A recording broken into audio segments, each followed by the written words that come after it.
Hello, नमस्कार, आदाब, सत श्री अकाल और अस्सलाम वालेकुम। मैं हूँ मोहम्मद अहमद काज़मी, लेकर आया हूँ आपका पसंदीदा कार्यक्रम आपके रूबरू। इस कार्यक्रम में हम आपको कुछ जानकार लोगों से मिलवाते हैं। अभी पिछले दिनों हमने आपकी मुलाकात कराई थी डॉक्टर तस्लीम रहमानी से, जो हाल ही में ईरान के सफ़र से वापस आए हैं। कुछ जर्नलिस्ट साथ में थे और बहुत ही अहम लोगों से उनकी मुलाकातें हुई थी। वो तफ़सीलात आपको मैं पहले बता चुका हूँ और आपने उसको काफ़ी पसंद किया था। आपने काफ़ी कमेंट्स भी लिखे थे और ईरान के ताज़ा सूरत-ए-हाल पर एक जनरल डिस्कशन हमारा था। आज डॉक्टर तस्लीम रहमानी साहब से कुछ 2-3 इश्यूज़ हैं जिस पे अक्सर ज़हनों में सवाल आता है। एक तो ये कि ये कहा जाता है कि ईरान में माइनॉरिटीज़ महफूज़ नहीं है। सबसे पहले सुन्नी हज़रात का ज़िक्र आता है कि सुन्नी वहाँ पर महफूज़ नहीं है, मस्जिदें नहीं हैं, मस्जिदें तोड़ दी जाती हैं वग़ैरह-वग़ैरह, इस किस्म की बातें आती हैं। उसके अलावा एक और ऐतराज़ की शक्ल में हमारे चैनल पर भी कभी-कभी कुछ लोग कमेंट लिखते हैं, क्या ईरान में तो साहब यहूदी रहते हैं, अब ईरान तो यहूदियों का दोस्त मुल्क है, वो कैसा इज़राइल के मुखालिफ है? तो ये बात ठीक है कि यहूदी रहते हैं, उस पर भी हम बात करेंगे। कुछ और माइनॉरिटीज़ हैं, आपको मैं बता दूँ कि भारत से गए हुए कुछ सिख हैं वहाँ पर और तेहरान में उनका गुरुद्वारा भी है और वहाँ पर इंडियन स्कूल भी है। हिंदुस्तानी जो लोग रहते हैं, जो अपने बच्चों को हिंदुस्तानी तालीम दिलाना चाहते हैं, वो उसमें पढ़ाते भी हैं। तो आज हम उस पर बात करेंगे कि माइनॉरिटीज़ किन हालात में हैं वहाँ पर और उसके अलावा एक बहुत ही अहम डिस्कशन है, वो ये कि ईरान में ख़ास तौर पर मशहद में जो शिया सिस्टम के मुताबिक 8वें इमाम अली रज़ा अलैहिस्सलाम का वहाँ पर रोज़ा है, मौज़ूलियम है, कब्र है, उससे मुताल्लिक जो वक़्फ़ है और वो वक़्फ़ किस तरह की है, उसमें क्या-क्या एक्टिविटीज़ हैं और उस वक़्फ़ की प्रॉपर्टीज़ को कैसे मेंटेन किया जाता है। शायद ही दुनिया की कोई और वक़्फ़ हो ऐसी जिसमें मॉडर्न तरीके से सोचा जाता हो और वहाँ बाकायदा इंडस्ट्रीज़ कायम की जाती हों। मैं उस तफ़सील में अभी नहीं जा रहा, वो डॉक्टर तस्लीम रहमानी साहब बताएँगे क्योंकि वो मशहद भी गए थे और वहाँ भी बहुत सी चीज़ें उन्होंने देखी हैं। डॉक्टर तस्लीम रहमानी साहब सवाल पे आने से पहले मैं अपने दर्शकों को बता दूँ कि आप मुस्लिम पॉलिटिकल काउंसिल ऑफ इंडिया के सदर हैं, बहुत ही सरगर्म हैं। मुल्क की सियासत में और इंटरनेशनल अफेयर्स को भी बहुत अच्छे से मिडिल ईस्ट को बहुत अच्छे से समझते हैं और उस खित्ते में उन ममालिक में जाते रहते हैं, उसी में हालिया सफ़र ईरान का था। डॉक्टर तस्लीम रहमानी साहब वेलकम है आपका, मीडिया स्टार वर्ल्ड को आप वक़्त दे देते हैं। बहुत-बहुत शुक्रिया आपने हमें वक़्त दिया। आप ये बताइए कि सबसे पहले जो मैं पू जानना चाहूँगा वहाँ माइनॉरिटीज़ और ख़ास तौर पर सुन्नी हज़रात, सुन्नी मुसलमानों का क्या हाल है? कैसे उनकी ज़िंदगी है? किस तरह से उनकी मस्जिदें हैं भी या नहीं हैं? क्या उनके मदरसे हैं या नहीं हैं?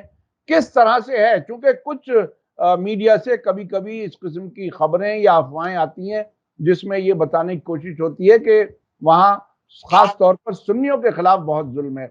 आप वहाँ क्या देखते देखिए, बुनियादी तौर पर ईरान एक शिया मुल्क है जिसमें 90% आबादी शियों की है। तो अब वहाँ पर यहूदी भी रहते हैं, ईसाई भी रहते हैं, सिख्स भी रहते हैं, हमने देखे और सुन्नी भी रहते हैं, तो ये सारी 10% है। केहान के जो डायरेक्टर हैं हुसैन साहब वो उनसे मैंने ये सवाल किया था कि साहब आप जमहूरियत में यकीन रखते हैं तो आपने अपना सदर शिया क्यों मुंतखब रखने की शर्त क्यों आयद की है? जब आप जमहूरी हैं तो जमहूरियत में सबको हक है। तो उन्होंने कहा भाई हम 90% आबादी हैं, वैसे भी हम शिया ही जो भी मुंतखब होगा, लेकिन हमारा नायब सदर तो सुन्नी है। हैं?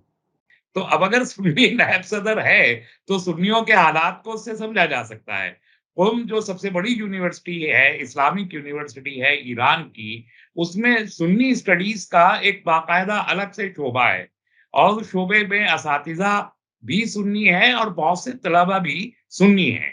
तो कोई वहाँ ऐसा कोई मसला नहीं है। तो जब वहाँ पर यहूदियों की जानिब से जो तकरीबन 20,000 की आबादी है यहूदियों की और उनकी इबादत गाहें भी हैं।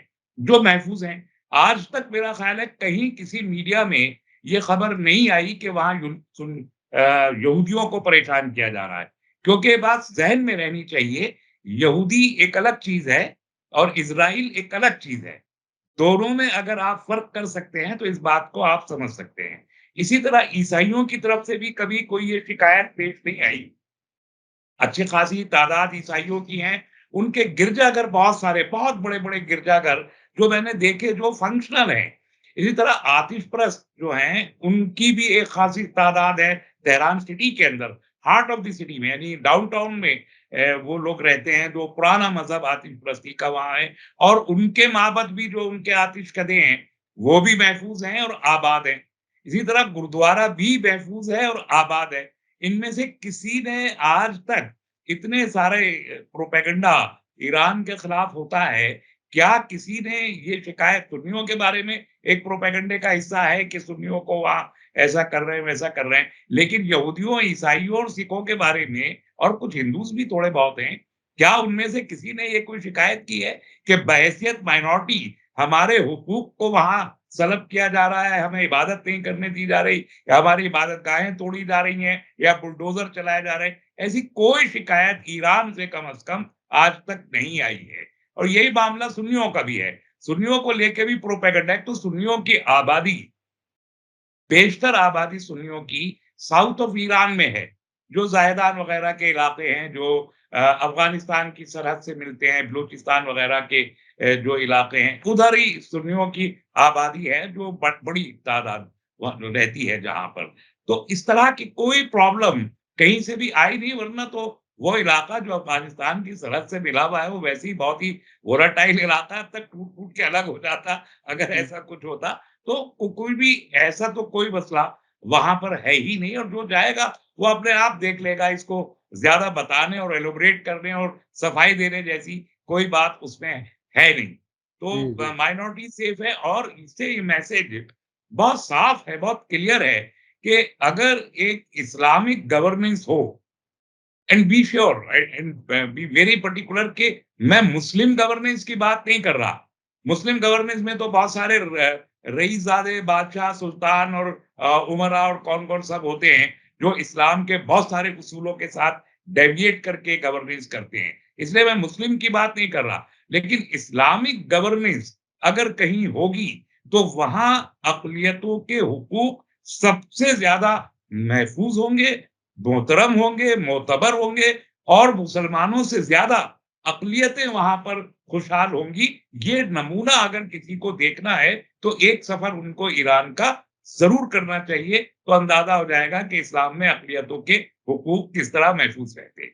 जी, जी, जी। मैं आपको तो बता ये दूँ बात कि तो आप समझ सकते हैं मैं मैं कहाँ तक अपने कह रहा हूँ। मैं अपने दर्शकों को बता दूँ कि जिनको आपने आतिश परस्त कहा, उन्हें अंग्रेज़ी में ज़ोरोस्ट्रियन कहा जाता है और यहूदी और इज़राइल का फ़र्क असल में इज़राइल एक नज़रिए का नाम है जिसे ज़ायनिज़्म कहा जाता है। ज़ायोनीवाद या उर्दू में सहयोनी नज़रिया कहा जाता है, जो अपने आप को सबसे सुपर क्लास समझ करके और दूसरों के कत्ल तक को भी उनको उनके यहाँ गुनाह नहीं है और वो फ़िलिस्तीन पर कब्ज़ा करके बैठे हैं, ये हकीकत है और कमाल ये है कि हार्डली अभी यानी 70 साल हुए हैं और ख्वाहिश ये है कि साहब तारीख भूल जाओ आप, हिस्ट्री भूल जाओ 70 साल पुरानी।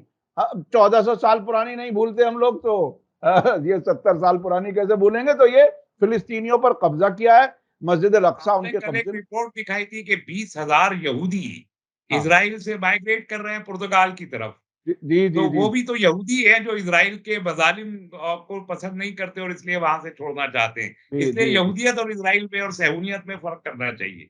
बिल्कुल, बिल्कुल और यहूदी एक मज़हब है और वो कोई भी इंसान किसी भी मज़हब पर रह सकता है, उसको आज़ादी है दुनिया के किसी भी कोने में और अगर कोई सही हुकूमत है तो हुकूक ईरान में मैं आपको याद दिला दूँ कि यहूदी के लिए रिज़र्व मेंबर पार्लियामेंट की सीट भी है और वहाँ उनके हकूक की बात होती है। अच्छा अब मैं चलता हूँ औकाफ के मामले में, ख़ास तौर पर मशहद जो आप गए वहाँ की वक़्फ़ को किस तरह से आप डिस्क्राइब करेंगे? उसमें क्या कुछ सीखने के लिए है? अगर भारत वाले लोग या पाकिस्तान के लोग जहाँ-जहाँ हमारे लोग देख रहे हैं, वक़्फ़ किस तरह से मैनेज किया जाता है ईरान में, ख़ास तौर पे मशहद का, जो इमाम रज़ा अलैहिस्सलाम का जो रोज़ा है, उसको आपने किस तरह से देखा, कैसा पाया? देखिए, तेहरान और मशहद 2 ही शहरों में हम गए थे। तो तेहरान तो सियासी, समाजी और सरकारी चीज़ों में हम लोग वहाँ सब मसरूफ़ रहे। बहुत सी चीज़ें देखने का, समझने का वहाँ मौका मिला। लेकिन मेरे लिए ईरान के इस सफ़र में मशहद की जो विज़िट है, वो बहुत इम्पोर्टेंट थी। बहुत सी ऐसी चीज़ें देखी, जो हमने कभी तसव्वुर भी नहीं की थी और पहली बार हमने देखी। मैं बिला खौफ़-ए-तरदीद ये बात कह सकता हूँ और रिकॉर्ड कह रहा हूँ और इसे इन रिकॉर्ड को कोई चेक कर सकता है कि दुनिया का सबसे बड़ा औक़ाफ़ अगर कहीं है तो वो मशहद है। हुँ, इसलिए कि इतना जो जहाँ तक रोज़े का ताल्लुक है कि इमाम रज़ा अलैहिस्सलाम जो 8वें इमाम हैं असनाए अशरी शियों के, उनका वहाँ पर मज़ार मुक़द्दस मौजूद है। वो तो बहुत सी जगहों पे बहुत से बड़े अइम्मा के मज़ार हैं, खुद नजफ़ में हज़रत अली का और करबला में हज़रत इमाम हुसैन का, खुद रोज़ा रसूल सल्लल्लाहु अलैहि वसल्लम मदीना शरीफ में मौजूद है। ऐसे बहुत से हमारे बुज़ुर्गों के अम्बिया अलैहिस्सलाम के मज़ारात हैं। ऐसी एक वो भी है। लेकिन उसकी ख़ुसूसियत ये है कि उसको जिस तरीके से मेंटेन किया है, मशहद के का एरिया तो मुझे याद नहीं, लेकिन आबादी इस वक़्त तकरीबन 37 लाख की है। मशहद हुँ, शहर की आबादी 37 लाख है। तो रोज़े का जो डायमीटर है, कहा जाता है दुनिया की सबसे बड़ी मस्जिद और सबसे बड़ा मज़ार है। कम से कम 10 किलोमीटर का अहाता है, 10 किलोमीटर्स। अब वो जी, 10 किलोमीटर्स में तकरीबन 12 या 14 सहन हैं, जिसमें एक वक़्त की total capacity more than 10 lakhs की है। मोर हुँ, देन 10 लाख ज़ायरीन वहाँ जा सकते हैं। 4 उनके पास बड़े दस्तरख़्वान है जिसे लंगर कहते हैं। अब यहाँ जी, लंगर का जो तसव्वुर है जी, आपके ज़हन में वो आ रहा होगा, लेकिन वहाँ जी, लंगर का तसव्वुर ही बिल्कुल अलग है। वो जी, 4 मंजिल की आलीशान इमारतें हैं और उसमें एक वक़्त में 20-25 हज़ार लोग चारों में बैठ के मुफ़्त खाना खाते हैं और खाना बँटता नहीं है, बल्कि बाकायदा किसी 3 स्टार होटल की तरह table, chair, air condition halls और वेटर्स और तमाम क्रॉकरी, हाइजीन का पूरा इंतज़ाम, ये सब वो बड़े इज़्ज़त और एहतराम के साथ बेहतरीन खाना वहाँ सर्व किया जाता है। ये तो एक पार्ट है, लेकिन जो दूसरा पार्ट है वो बहुत इम्पोर्टेंट है। मशहद में कोई चीज़ ऐसी नहीं है उस रोज़े के अंदर जिसे मशहद का जो इंतज़ामिया है, वो खुद ना उसको तैयार करता हो। यानी इंडस्ट्री भी उनकी है, फार्मिंग भी उनकी है, एग्रीकल्चर भी उनका है, वर्कफ़ोर्स भी उनकी है, एम्प्लॉयमेंट भी उनका है और कहा जाता है मशहद शहर की अक्सर प्रॉपर्टीज़ इसी वक़्फ़ के अंदर में है जिसका सरकार से कोई लेना-देना नहीं है। हुँ, 500 साल पुराना ये वक़्फ़ है। 500 साल से वक़्फ़ का मैनेजमेंट है जो आस्ताने रज़ा के नाम से मशहूर है। आस्ताने रज़ा फाउंडेशन, आस्ताने रज़ा कुद्स फाउंडेशन उसका नाम है। वो फाउंडेशन चली आ रही है। अभी जो सदर हैं इब्राहिम रईसी साहब पहले वही इसके डायरेक्टर थे और अब कोई मारवी साहब उसके डायरेक्टर हैं। मेरी मुलाकात हुई वहाँ पर जो इंटरनेशनल अफेयर्स के डायरेक्टर हैं, उनसे हमारे वफ़द की मुलाकात हुई। ये तो एक पार्ट हो गया। दूसरा एजुकेशन, 4 यूनिवर्सिटीज़ उस इहाते में चलती हैं, इंडिपेंडेंटली, 4 हुँ, यूनिवर्सिटीज़ जिसमें इस्लामिक एजुकेशन भी है और मॉडर्न एजुकेशन भी है। हेल्थ के लिए सुपर स्पेशलिटी हॉस्पिटल उनका अपना है। डिस्पेंसरीज़ का जो पूरा नेटवर्क है वो बिल्कुल अलग है। लेकिन एक super speciality hospital, medical college, library लाखों किताबें उनकी लाइब्रेरी में हर किस्म की किताबें मौजूद है जहाँ स्टूडेंट्स हर वक़्त बैठ के पढ़ सकते हैं। हज़ारों स्टूडेंट्स उसमें पढ़ रहे हैं। तो ये पूरा का पूरा कहा ये जाता है कि मशहद शहर का जो नज़्म और नस्क है, वो ये आस्ताना चलाता है और इस आस्ताने की जो आमदनी है वो रिसाइकिल होती है। हुँ, यानी जो भी लोग ज़ायरीन जाते हैं, वो चढ़ावा चढ़ाते हैं, पैसे देते हैं, डोनेशंस देते हैं, जो भी देते हैं, उससे उसको वो यूटिलाइज़ करते हैं, ये इंडस्ट्री चला रहे हैं। मसलन जो कारपेट है, वहाँ 10 किलोमीटर का पूरा एरिया कारपेटेड है। धूल हुँ, का एक ज़र्रा लाखों लोगों की मौजूदगी में भी धूल का या गंदगी का एक ज़र्रा, एक निशान वहाँ नहीं मिलेगा। ये कारपेट वो खुद बनाते हैं। ये जो हुँ, 10 किलोमीटर के एरिया में फैला हुआ कारपेट है, वो बनाते हैं। जो लंगर में रोटी वो खिला रहे हैं, दस्तरख़्वान उसे वहाँ कहते हैं, उस दस्तरख़्वान में जो आटा इस्तेमाल हो रहा है, वो खुद उगाते हैं। हुँ, सब्जियाँ जो वहाँ गोश्त है, वो खुद उगाते हैं। तो ज़ाहिर है कि वो आमदनी जनरेट कर रहे हैं। जो वहाँ पर पॉलिथीन्स रखी थी कि आप तबर्रुक ले जाएँ, वो उनके यहाँ बनती हैं। वो पॉलीथीन थर्माकोल के डिशेस थी, वो भी वो खुद बनाते हैं। किताबें छापने का यानी उनका जो पब्लिशिंग हाउस है, लाखों नुस्खे कुरान हकीम के वो शाये करता है मुख्तलिफ ज़बानों में, और वो भी फ्री तक़सीम होते हैं। जो सऊदी अरब में भी है वो तरीका, इनका भी है, लेकिन इनका सरकारी खज़ाने से नहीं आता है, वक़्फ़ के पैसे से आता है। वहाँ पर जो सऊदी अरब में सरकारी खज़ाने से वो काम होता है, यहाँ पे उस तरीके से नहीं होता। तो वक़्फ़ को कैसे मैनेज करना चाहिए, ये सारी दुनिया को, अगर सिर्फ़ भारत को नहीं, सारी दुनिया को अगर सीखना है, तो मेरा ख़्याल है वक़्फ़ के रिसर्च करने के लिए मशहद से बड़ा सब्जेक्ट कोई दूसरा नहीं हो सकता कि जिस अंदाज़ से वक़्फ़ का मैनेजमेंट भी, और मैनेजमेंट के साथ उस वक़्फ़ के आमदनी का जायज़ इस्तेमाल भी, और उस आमदनी को मज़ीद बढ़ा के रिफ़ॉर्म पर खर्च करना, और लोगों के फलाह-व-बहबूद के लिए कैसे खर्च किया जाए, क्या एवेन्यूज़ है, मतलब सैकड़ों इंस्टीट्यूशंस हैं, जो उसी वक़्फ़ के पैसे से चलते भी हैं और कमाते भी हैं, पढ़ाते भी हैं, इलाज भी करते हैं, खिलाते भी हैं। ये पूरा नज़्म-ओ-नस्क़ एक तरह का, एक पैरेलल गवर्नमेंट की तरह का जो सिस्टम है, वो मशहद में देखने को मिला। इससे मुझे बड़ी हैरानी भी हुई और बहुत कुछ सीखने का भी मौका मिला। हमारे यहाँ 16,000 हेक्टेयर वक़्फ़ लैंड है। हुँ। और मैंने कई जगहों पर ये बात कही है, यानी मैंने तो चीफ मिनिस्टर्स की मौजूदगी में कहा है। उत्तराखंड के चीफ मिनिस्टर से मैंने अभी कहा था, यूपी में भी मैंने कहा कि भई आप वक़्फ़, जो लोग वक़्फ़ का सही इस्तेमाल कर सकते हैं, वो हमें वक़्फ़ दें। ये बड़ा अच्छा रिसोर्स है कि खाली पड़ी ज़मीनों पर आप अस्पताल कायम करें, खुलकुल्लाह को फ़ायदा होगा। इदारे बनाएँ, यानी स्कूल बनाएँ, ऑर्फनेज वगैरह भी बनाएँ, इंडस्ट्री लगा सकते हैं तो उन पर इंडस्ट्री लगाएँ। तो उससे फायदे ही के लिए तो वो वक़्फ़ की गई हैं, बंजर ज़मीनें छोड़ने के लिए तो नहीं की गई हैं। अब यहाँ पर हम जो वक़्फ़, नॉर्थ इंडिया में पर्टिकुलरली, हम तो वक़्फ़ को कब्ज़ा करने की नियत से देखते हैं कि इस पे हुँ। कब्ज़ा करके ज़ाती जायदाद हम कैसे बना लें। मज़ारात को यहाँ भी बड़े औलियाए किराम की तो कोई कमी नहीं भारत में आए आए हैं, ख्वाजा मोइनुद्दीन चिश्ती रहमतुल्लाह अलैह हो या हज़रत निज़ामुद्दीन औलिया रहमतुल्लाह अलैह हैं, बहरहाल ये हमारे ही बुज़ुर्ग हैं, और इनके जो अच्छा अच्छा मज़ारात मैं हैं, वो अच्छा भी अ, हमारा रिसोर्स है। अच्छा अच्छा मैं भारत के बारे में थोड़ा-सा और बाद में आऊँगा। मैं थोड़ा-सा अपनी कुछ जो एक लंबे अरसे से चूँकि मैं ईरान को फ़ॉलो कर रहा हूँ, एक ज़माने में मैं ईरान की न्यूज़ एजेंसी में भी मैंने काम किया है। 2-3 वाक़यात मुझे भी सुन कर के बहुत ही ताज्जुब हुआ। एक तो ये कि जब ईरान-इराक जंग हो रही थी, तो ज़ाहिर है जंग में 8 साल जंग, उसमें माली बहरान का होना बहुत ही नेचुरल है। तो एक बार हमें बताया किसी ईरानी ने कि तेहरान में कई ऐसी इमारतें हैं, जिनमें सरकार की मिनिस्ट्रियाँ चलती हैं बाकायदा, और वो किराए पर हैं, और वो किराए पर वो जो इमारतें हैं, वो इमाम रज़ा अलैहिस्सलाम के वक़्फ़ का हिस्सा है। और वहाँ वक़्फ़ ऐसा नहीं है कि कल तक जो वक़्फ़ थी, वो सैकड़ों साल तक उतनी रहेगी।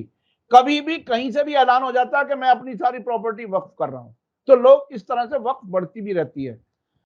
ये वाक जब माली बहरान की वजह से हुकूमत इमाम रज़ा अलैहिस्सलाम की वक़्फ़ को किराया नहीं दे पा रहे थे, तो उनके ज़िम्मेदारान ने, सरकार के ज़िम्मेदारान ने आयतुल्लाह ख़ुमैनी से कहा कि साहब आप ज़रा रिक्वेस्ट कर दीजिए इमाम रज़ा अलैहिस्सलाम के रोज़े पर, और हम पैसा नहीं दे पा रहे हैं।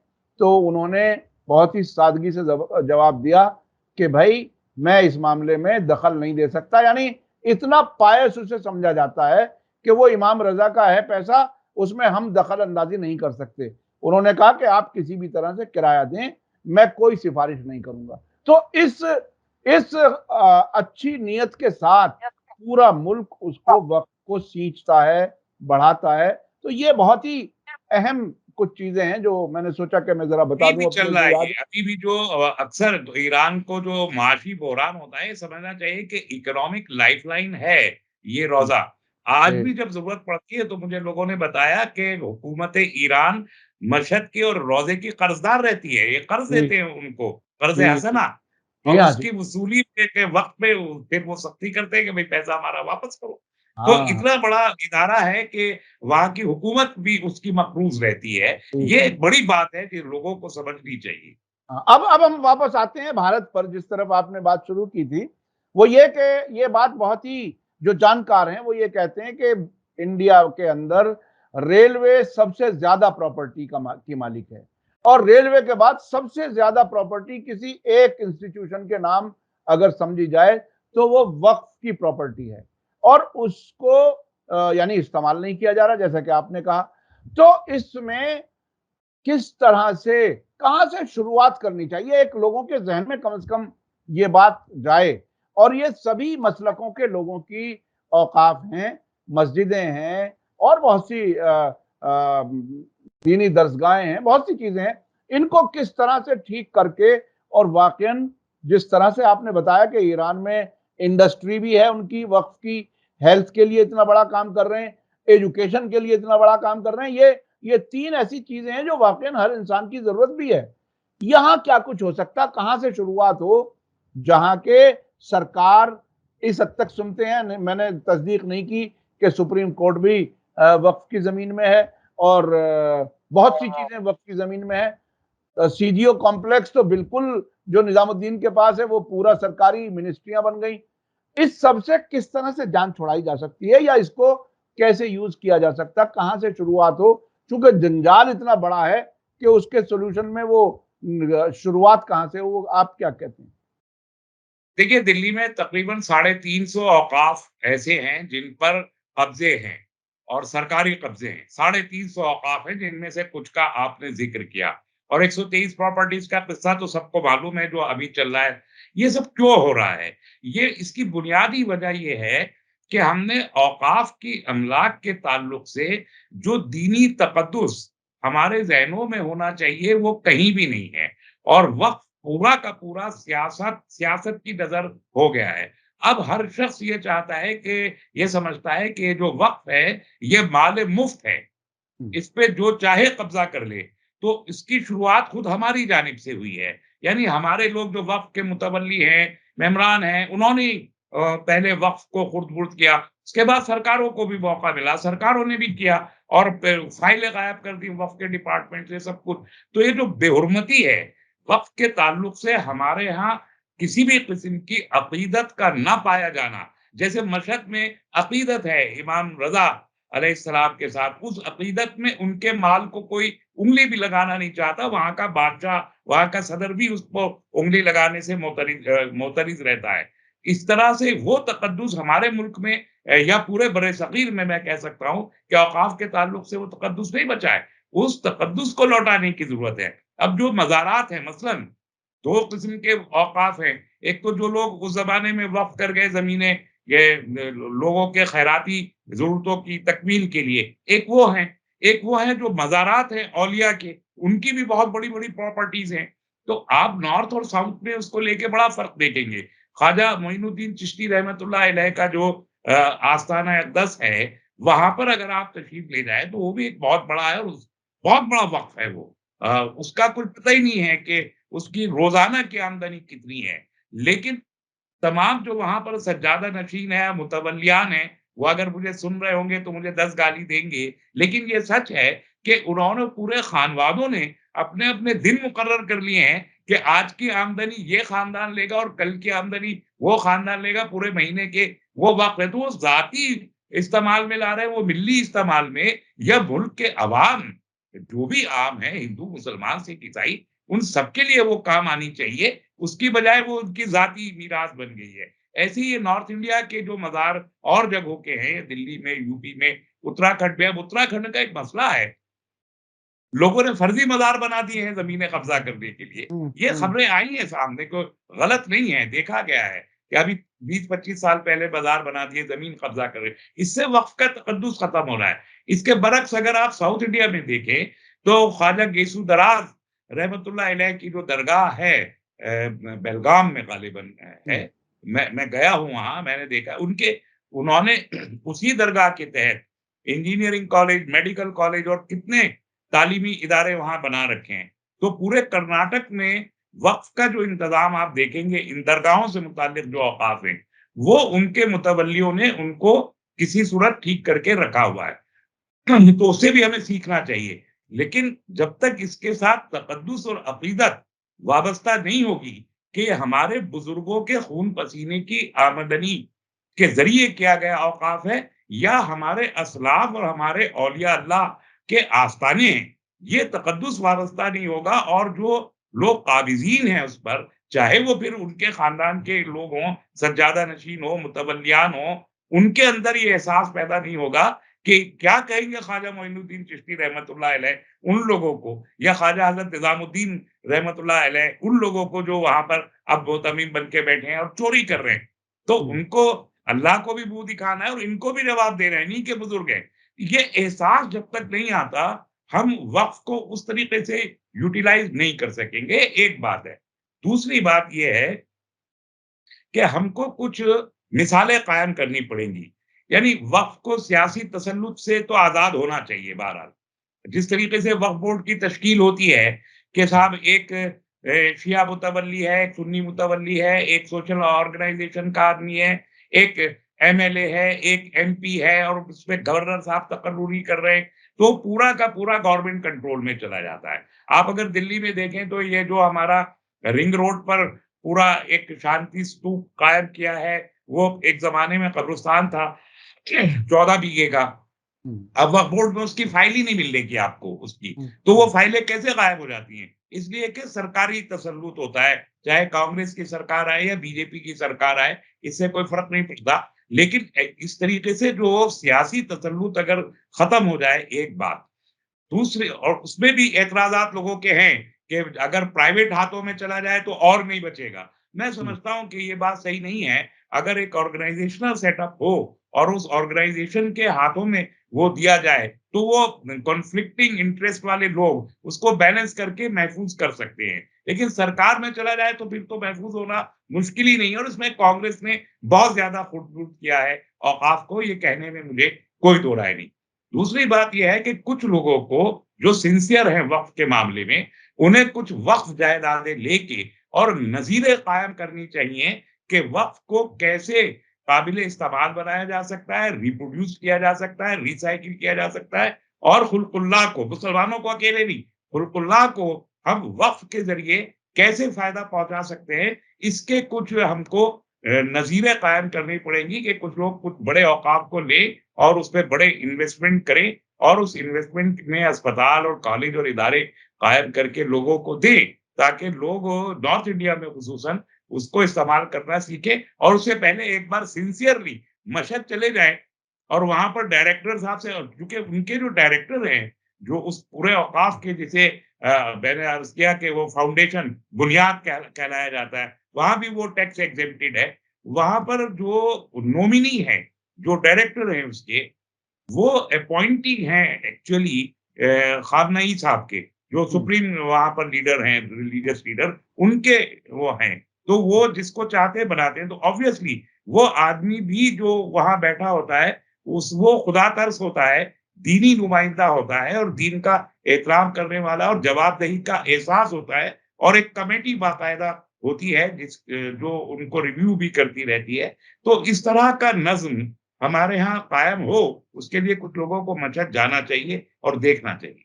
जी, ये बहुत ही अहम है। ये मैं चलते-चलते बताऊँ कि निज़ामुद्दीन के नज़दीक सीबीआई हेडक्वार्टर के बिल्कुल बराबर में, वो सीआरपीएफ का कोई हेडक्वार्टर बन रहा है, गालिबन किसी पैरामिलिट्री फोर्स का।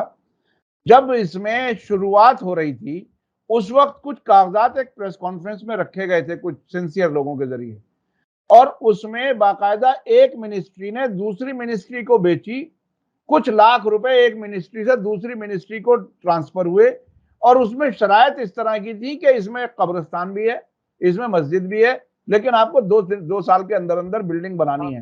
वहाँ अब सीबीआई हेडक्वार्टर के बिल्कुल बराबर में सरकारी एक बहुत बड़ी बिल्डिंग बन रही है और जिन लोगों ने वक़्फ़ के नाम पर तहरीक शुरू की थी, जिन्हें अखबारों में नाम छपवाने का बड़ा शौक है, कुछ दिन नाम छपवाते हैं और ऐसा लगता है मैं भी कैमरे के सामने कह रहा हूँ, ऐसा लगता है कि वही लोग पैसा-वैसा लेकर के खामोश हो जाते हैं। एक बार मैं खुद वहाँ पर मस्जिद में गया, वहाँ कुछ खादिम और जो इमाम हैं, उसकी फैमिली से मिला। वहाँ उस वकील के कुछ एजेंट किस्म के लोग थे और उन्होंने कहा इनसे बिल्कुल बात नहीं करनी है। तो ये इस तरह से सरकार उन लोगों को भी आगे भेजती है जिसमें पब्लिक को लगे कि कोई प्रोटेस्ट हो रहा है और फिर वो प्रोटेस्ट करने वाले खामोश हो जाते हैं, ना पब्लिक पूछती, और वो अपना कुछ जाती फायदा लेकर के हट जाते हैं। और इस तरह से खुर्द-बुर्द बिल्कुल हमारी आंखों के सामने हो रही है। मस्जिद है, मस्जिद को ऐसे घेर दिया गया है कि बिल्कुल मुख्तसर से मुख्तसर कर दिया गया, और पूरी एक बड़ी आलीशान बिल्डिंग बन रही है सरकार की। ये वक्फ की प्रॉपर्टी पर हो रहा है, और ऐसा नामालूम कितनी जगहों पर हो रहा है। मैं तो सबूत के तौर पर, एक प्रेस कॉन्फ्रेंस बाकायदा हुई थी, मौलाना कल्बे जवाद साहब उसमें थे, और उन्होंने वो डॉक्यूमेंट प्रेस को मुहैया किए थे, बाकायदा मुहैया किए थे। तो ये इस तरह से चलता है। इस तरह से तबाही अगर होगी तो क्या होगा? आंखें खोलने की जरूरत है। और जैसा कि आपने कहा कि वक्फ की जायदाद से फायदा खुलकुल्ला यानी सभी मजहब के लोगों को पहुंचे, सिर्फ मुसलमानों तक महदूद ना रहे। अगर ये काम होने लगे तो मैं समझता हूं सभी के लिए फायदेमंद होगा, पब्लिक वेलफेयर का होगा, तरक्की होगी, कुछ लोगों की रोजी भी होगी, कुछ लोग कहीं ना कहीं कुछ फायदा पहुंचेगा समाज को, उसको बिल्कुल। तकरीबन मुझे मिसाल याद आ गई, बिल्कुल इसी तरह से जैसे एक फैमिली में 4 बच्चे हों, पेरेंट्स 2 बच्चों को पढ़ाएं और 2 को बिल्कुल पंक्चर की दुकान पे बिठा दें। तकरीबन इसी तरह से मुसलमानों के साथ यहाँ हो रहा है, नॉर्थ इंडिया में कम से कम। अच्छे स्कूल में एडमिशन नहीं मिलेगा, अच्छी जगह नौकरी नहीं मिलेगी, ये सब नहीं मिलेगा, यानी आपने घर के आधे लोगों को बर्बाद करने का इंतजाम कर दिया। ये सरकार की छत्र छाया में हो रहा है। इसी तरह से प्रॉपर्टीज बर्बाद हो रही हैं, और इस सब से मुल्क की तरक्की रुक रही है। असल तो मुल्क की तरक्की रुक रही है। ये खुश होने के लिए कह दिया जाए कि हमने फलां को पीछे छोड़ दिया और हमने फलां के साथ जुल्म कर दिया। बहुत बहुत शुक्रिया तस्लीम रहमानी साहब। एक बात इसमें मैं इजाफा 1 मिनट में कर दूं। दिल्ली में एक बहुत बड़ा स्कूल, सीनियर सेकेंडरी स्कूल था, कौमी सीनियर सेकेंडरी स्कूल, जो सराय खलील सदर बाजार में था। इमरजेंसी के जमाने में सराय खलील को डेमोलिश करवाया, इंदिरा गांधी ने इंदर रोक बसाया, तो इस स्कूल को जगह नहीं दी गई, उसकी मुतबादिल जगह नहीं दी गई। तो टेम्परेरी तौर पर 75-76 में उस स्कूल को दिल्ली की ईदगाह में शिफ्ट कर दिया गया। वो उन टेंटों में 76 से आज तक चल रहा है। दिल्ली में एक भी स्कूल नहीं है जो टेंटों में चलता हो, सिवाय कौमी सीनियर सेकेंडरी स्कूल को उसकी मुतबादिल जगह आज तक नहीं मिली। जबकि उसी ईदगाह के नीचे दिल्ली जल बोर्ड का एक बहुत बड़ा एक वेयर हाउस है, जहां पर उनके टैंकर दिल्ली जल बोर्ड के खड़े होते हैं, और वो वक्फ बोर्ड की जगह है।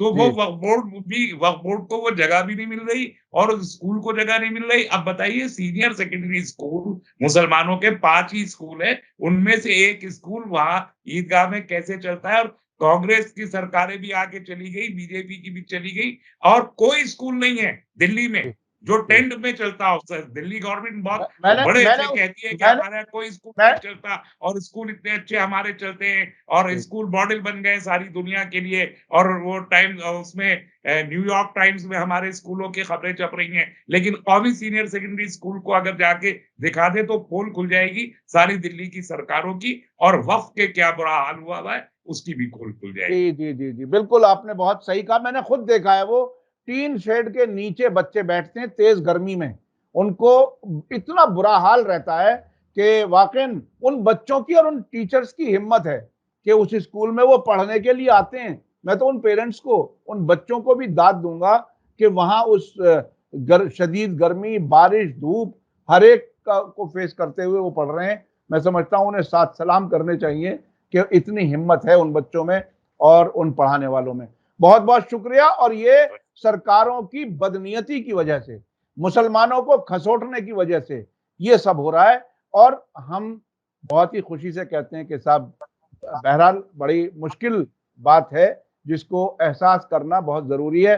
अगर मैं ये सोचूं कि अगर मेरे बच्चे को उस 12 महीने धूप में बैठ करके, गर्मी में बैठ के पढ़ना पड़े, तो मेरे दिल पे क्या गुजरेगी। अगर सभी लोग उसको सोच लें, सरकारों में बैठे हुए लोग, तो शायद ये मसला बहुत आसानी से हल हो सकता है। बहुत बहुत शुक्रिया तस्लीम रहमानी साहब, आपने ईरान के तजुर्बात, वहाँ के वक्त, वहाँ के माइनॉरिटीज के हालात, खासतौर पर सुन्नी हजरात के बारे में और यहूदियों के बारे में और सभी के बारे में आपने बताया। आपके तजुर्बात मैं समझता हूँ लोगों तक पहुंचेंगे, तो इससे कुछ ना कुछ आप लोग जरूर कमेंट्स में जरूर बताइए कि आपको ये प्रोग्राम कैसा लगा। बहुत बहुत शुक्रिया तस्लीम रहमानी साहब। इसी के साथ मुझे दीजिए इजाजत। धन्यवाद, शुक्रिया। जय भारत, जय हिंद। मीडिया स्टार वर्ल्ड के और वीडियो देखने के लिए हमारे चैनल को सब्सक्राइब करें और सीधे नोटिफिकेशन पाने के लिए बेल आइकन दबाएं। और अगर हमारी खबर सच्ची और अच्छी लगे तो अपने व्हाट्सएप, इंस्टाग्राम, फेसबुक और ट्विटर अकाउंट पर जरूर शेयर करें।